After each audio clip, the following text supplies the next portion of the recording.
Salut à tous. Et aujourd'hui,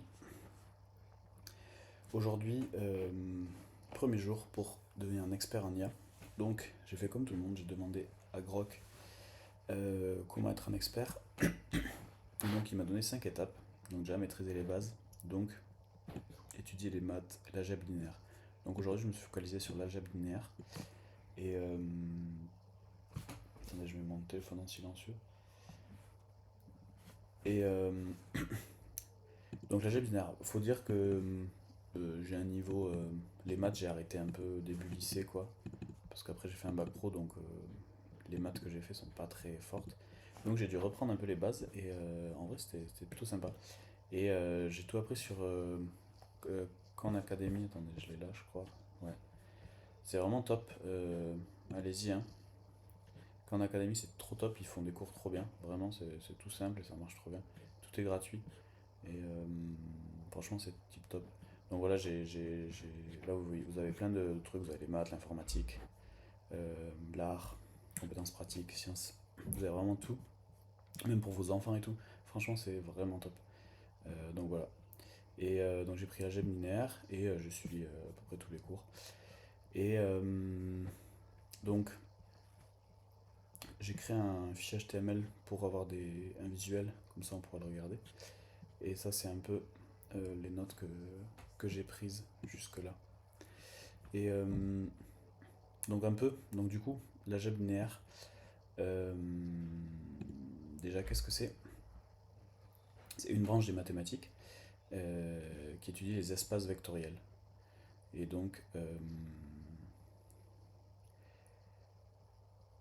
et en fait, elle est vachement présente en intelligence artificielle, dans les LLM et tout, parce que on utilise en fait ces mathématiques pour pouvoir créer des systèmes, ajuster les poids des modèles, vous voyez les tokens, et bien chaque token en fait c'est une matrice enfin, chaque token pardon c'est un vecteur.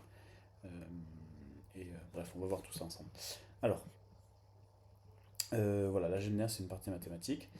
Euh, donc un peu le gros point sur lequel j'ai travaillé c'est les vecteurs. Donc les vecteurs c'est quoi? C'est un objet mathématique qui possède à la fois une magnitude, une longueur et une direction. Ok. En géométrie linéaire, c'est un élément d'un espace vectoriel qui peut être représenté par une liste ordonnée de nombres composants. Ok. Donc, globalement, on représente ça comment? Simplement avec une flèche dans un graphique, euh, ça va arriver bientôt, il faut qu'il aille plus vite lui, parce que dans un graphique, c'est juste une flèche qui donne une direction et qui va d'un point A à un point B. Et donc ça, c'est un vecteur, tout simplement. Et on l'écrit sous cette forme. euh, Par exemple, on peut l'écrire comme ça, sous forme V égale V1, virgule V2, et en fait, il peut avoir autant de nombres dedans qu'on veut, et, mais pour le moment, on va se limiter à deux pour le début. J'ai un mec qui travaille, lui. On va aller sur le précédent HTML que j'ai fait pour avoir déjà une petite idée euh, sur quoi j'ai travaillé. Il va m'en faire une même. Donc voilà. Donc là, le vecteur, c'est notre V avec la petite flèche, et on peut le noter comme ça, V égale, entre crochets comme ça, avec V1, V2, et tous les espaces du vecteur. Et en fait, la bonne représentation, c'est à peu près ça, c'est en gros une flèche. Là, il n'a pas fait la petite flèche, mais j'aimerais bien qu'il fasse la petite flèche, je vais lui demander après. Et en gros, ça, c'est un vecteur. Alors, c'est pas obligé que ça parte du centre, ça peut partir de n'importe quelle partie, ça peut partir de là jusqu'à là. Simplement, ça nous donne une magnitude et une direction. C'est les deux choses essentielles du vecteur. Donc là, il y a vecteur A plus B. Euh, voilà un peu pour le vecteur. Pourquoi c'est important en IA, le vecteur? Parce que, euh, en gros, euh, c'est un peu la brique élémentaire des modèles qu'on utilise. Par exemple, le modèle ils sont faits par des tokens, donc c'est des bouts de mots de quelques lettres. Et, euh, et du coup, chaque token en fait est représenté sous forme mathématique par un vecteur. Et donc, par exemple, en fait, V tiré je sais pas quoi, ça peut être chat par exemple. Je sais pas si c'est un token ou pas, mais imaginons chat. Et donc chat, ça va être 1, 0, 0,3, 4, 0,6, ainsi de suite. Et il va en avoir des centaines comme ça. Et, euh, et donc c'est pour ça qu'il faut bien comprendre les vecteurs. Et donc j'essaie de comprendre ça. Alors, on va voir s'il a réussi lui. Alors, il est super lent, c'est assez chiant parce que j'aimerais vraiment avancer là-dessus. Bon, écoutez, c'est pas grave. Euh, Déjà, il y a l'essentiel ici. Et autre point, regardez, moi j'utilise vraiment pour étudier, c'est vraiment trop bien. Vous ouvrez un Cloud Code ici. Je sais pas si vous utilisez Cloud Code, c'est un outil qui est vraiment super, regardez sur internet en vrai. Et je le combine, j'ouvre dans un dossier Obsidian, et comme ça, mes notes, genre je lui dis de faire des notes, et vous voyez, là, il m'a créé un graphe de notes comme ça. En fait, ça permet de visualiser ce que j'ai étudié. Donc là, j'ai étudié la matrice, ok, l'algèbre linéaire, qui est relié à vecteur, qui est relié à matrice, qui est relié aux différentes dimensions, et ainsi de suite. Là, il a créé plein de notes, mais ça me permet vraiment d'avoir. Et comme ça, quand j'ai un doute, par exemple, j'étudie quelque chose et je veux revenir, j'ai plus qu'à cliquer, genre, je sais pas, sur algèbre linéaire, me dire, ah oui, c'est vrai, c'est là. Ok, c'est une branche fondamentale des mathématiques. Ok, on va laisser tourner un peu, j'aimerais bien qu'avant que je finisse, il ait réussi. Sinon, tant pis, je couperai un petit peu. Voilà, donc ça c'est le vecteur, ok? Euh, donc vecteur, on rappelle, qu'est-ce que c'est? C'est un... Putain, j'ai oublié exactement la définition. Je vais la retrouver, regardez. Euh, Ce qui est important dans le vecteur, c'est la direction et la magnitude, la longueur. Donc c'est un objet mathématique qui possède à la fois une magnitude, une longueur et une direction. Ok? Ok. Ah ça y est, il avance un peu. C'est pas mal. Donc ensuite il y a les matrices. Les matrices, qu'est-ce que c'est? Les matrices, qu'est-ce que ça vient faire? Ça vient, c'est comme une machine, on rentre un nombre et la machine vient modifier ce nombre, tout simplement. C'est comme si vous rentrez une voiture dans un garage et le garage modifie la voiture et elle ressort avec une autre couleur, par exemple. Une matrice, c'est ça. Et donc ça vient quoi? Ça vient diviser, multiplier, additionner, ainsi de suite. Ça vient faire des calculs, en gros, tout simplement. Et donc une matrice, on la représente comme ça. Ça, c'est une matrice un peu complexe, donc avec plein de nombres et je sais pas quoi. Mais une matrice 2 fois 2, c'est un peu le truc le plus simple. Euh, donc par exemple, on peut faire juste une addition avec une matrice. Et bref, je m'en suis un peu arrêté là, j'ai pas trop creusé les matrices en vrai, j'ai surtout creusé les vecteurs. Mais déjà c'est bien pour aujourd'hui. Comme ça on a à peu près les concepts généraux. Alors est-ce qu'il a réussi? Ça, il a réussi. Alors on va aller sur le nouveau qui est mieux je pense, parce que je lui avais dit de faire. Ça s'appelle vecteur court intellectuel. Ouais, c'est ça. Voilà. Ok.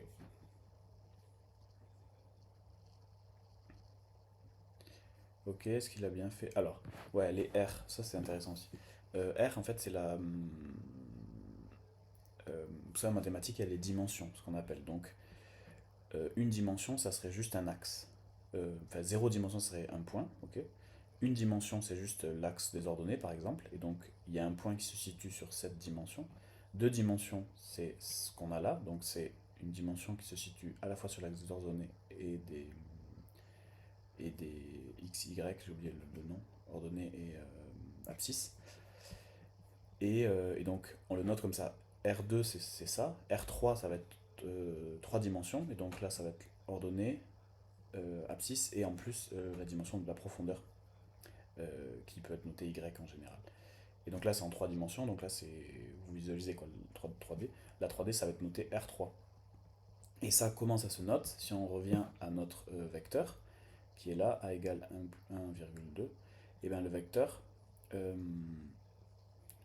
et ben si là c'est un vecteur R2 parce qu'il y a deux dimensions, et si c'est un vecteur R3, et ben il va avoir R1, enfin je vais avoir trois nombres en gros, moins 1, 2 et 3 imaginons.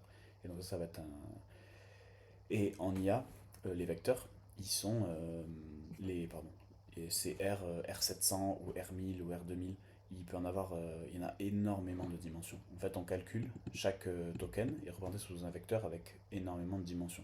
Euh, et donc, on n'arrive pas à le représenter. En fait, au-delà de trois dimensions, c'est super dur de se représenter mentalement à quoi ça correspond dans un graphique ou de manière visuelle. Et donc on atteint une abstraction qu'on a du mal à se représenter. Voilà, voilà. J'aime bien ce qu'il a fait, ok. Donc, ça c'est aussi, j'ai appris ça. Ok. Nanana. Prenons deux premiers vecteurs, addition de vecteurs. Et donc les vecteurs, on peut les additionner entre eux, on peut les soustraire, on peut ainsi de suite. Et donc, qu'est-ce qui se passe? C'est ça qui est intéressant. Prenons le vecteur A. Donc le vecteur A, il fait -1 vers là. Donc là, il descend de 1. Là, imaginons, la gradation est mal faite, mais 1, 2, 3, 4, 5. Ok.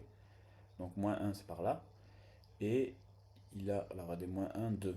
Et il monte de 2. Et donc là, ça fait -1, 1, 2. Et donc il arrive là. Donc il commence ici et il arrive là. Donc ça, c'est un vecteur. Il n'y a pas la petite flèche, c'est dommage, pour donner la direction. Et faisons la même chose pour B. Ça, c'est la représentation visuelle de notre vecteur de l'abstraction mathématique. Prenons le vecteur B. Donc là, 3, donc sur l'axe des ordonnées, je crois, ouais. Il avance de 3, donc 1, 2, 3. Ok, là, il n'y a pas les graduations, mais imaginons, à peu près, ouais, 3. Et il monte de 1, tac, il monte de 1 ici. Donc là, on a bien notre vecteur B. Et quand on additionne ces deux vecteurs, et ben on va additionner, donc -1, on va additionner les nombres qui sont ici. Donc -1 plus 3, ça fait 2, et 2,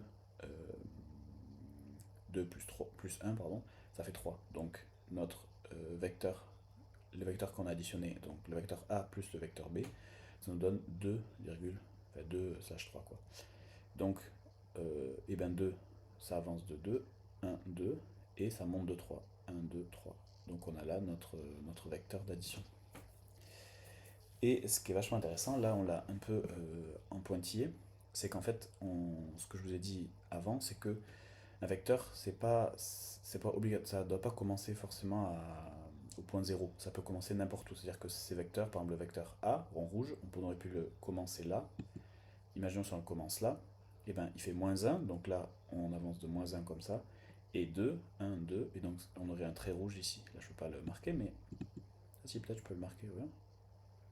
Lasso, pain. Oula, non, bon. Bref. Ah mince, je l'ai perdu. Attends, je vais recharger la page. Voilà. Et donc, euh, simplement, voilà, pour dire que on peut l'avoir partout. Et donc, ce que je voulais dire, c'est que c'est assez logique parce que, vous voyez, là, on a fait l'addition, le vecteur vert, c'est l'addition du vecteur A plus du vecteur B, ok? Et donc, qu'est-ce qu'on a fait? On a fait le chemin de A et ensuite le chemin de B ici en bleu. Si on imagine B ici.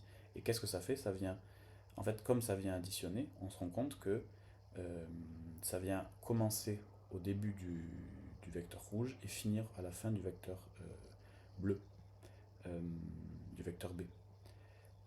Et donc visuellement, on voit bien qu'en fait, d'additionner les deux, ça nous fait arriver au même point.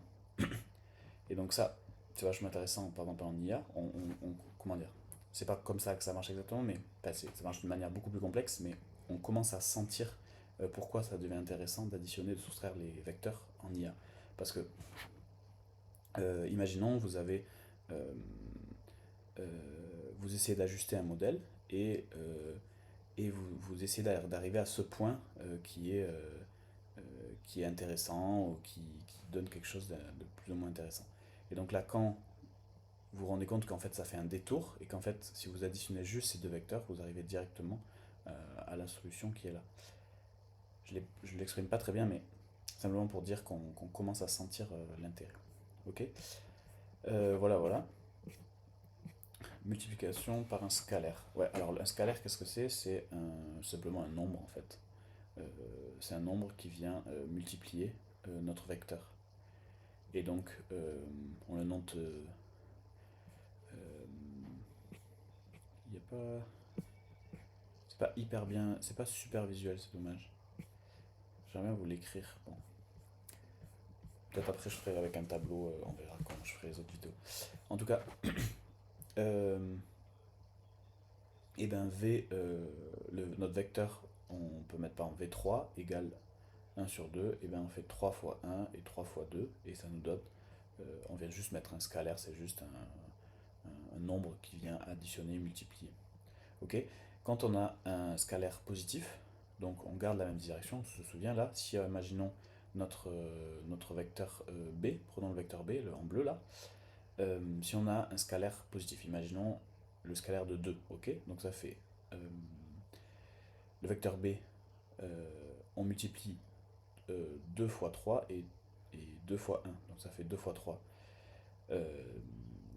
6 et 2 fois 1, 2, ok.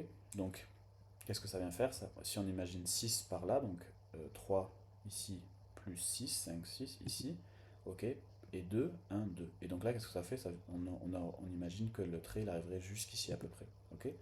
Et donc, comme c'est un scalaire positif, le petit nombre avant, il vient juste aller dans la même direction que notre vecteur d'origine. Si en revanche c'est un scalaire négatif, il va aller dans le sens inverse. Donc là, imaginons si on aurait moins 2 dans le scalaire, donc ça ferait moins 2 fois 3 et moins 2 fois 1. Qu'est-ce qui se passe? Ben, moins 2 fois 3, ça fait moins 6, et moins 2 fois 1, ça fait moins 2. Et donc là, on irait à l'inverse, par ici.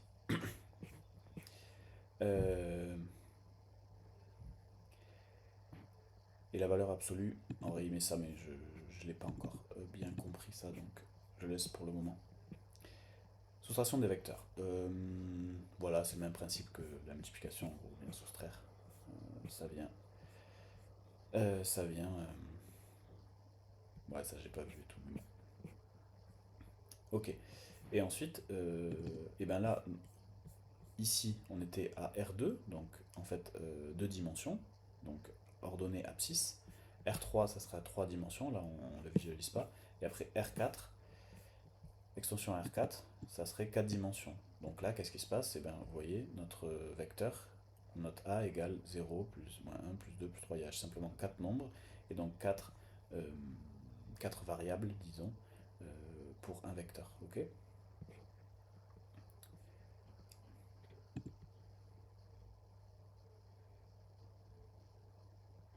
Stylé, petite animation. En vrai, c'est top. C'est dommage, là, j'ai l'impression que ce truc, c'est en fait, vecteur, on le note avec une petite flèche en haut du la lettre. On fait A et on note une petite flèche vers la droite, au-dessus. Et je pense que ce carré-là, c'est ça qu'il essaie de représenter, mais il y a un bug. Donc, vous voyez. Bref. Voilà, voilà. Ça me semble plutôt bien. J'essaie de faire des meilleures présentations la prochaine fois. Étape 6-7, il manque une étape. Qu'est-ce qu'il y a? C'est une opération ci-dessus. De la pratique, ah oui. Ah bah c'est bien, c'est pour pratiquer là. Ouais, voilà. Ah trop bien, c'est dommage, j'aurais dû aller dès le début. Notre vecteur A qu'on avait, le petit vecteur, ouais c'est nickel. Donc là, un vecteur 1, 1, et ben c'est juste 1 par là et 1 par là. Et il peut être partout. Notre vecteur 2, moins 1, donc 2 par là et moins 1 par là. Là quand on additionne, et ben ça vient, le vert c'est l'addition des deux. Quand on soustrait, pareil. Et ça c'est quand on quoi? 2u égale 2 fois 1, 1. Ah oui, ça c'est le scalaire, ce qu'on a dit. Et ça, qu'est-ce que ça vient faire? C'est un scalaire négatif et donc ça va dans l'autre sens. Voilà. Et ça, c'est un scalaire. Qu'est-ce que ça vient faire ça? Ah oui, il y a un scalaire à chaque fois devant chaque vecteur. Et en plus, on les additionne. Donc ça vient résumer tout ça en gros. Il y a un scalaire de 2, là il y a un scalaire de moins 1. Donc c'est vraiment le calcul qui vient résumer tout. Donc là, il y a 2, c'est le scalaire qui vient multiplier notre vecteur, notre premier vecteur. Moins 1, c'est un autre scalaire qui vient multiplier l'autre vecteur. Et ensuite, ces deux vecteurs avec chacun son scalaire différent, qui est un positif, un négatif, on vient les additionner. Pour montrer simplement qu'en fait c'est infini, on peut ajouter des calculs suivant ce qu'on a besoin de faire. Donc voilà un peu pour, pour tout ça. Et là on peut écrire ou pas? Eh bien, merci à tous. Écoutez, Voilà un peu le, euh, le, le résultat du jour 1 d'apprentissage pour devenir un expert en IA. Merci à tous, on se retrouve demain.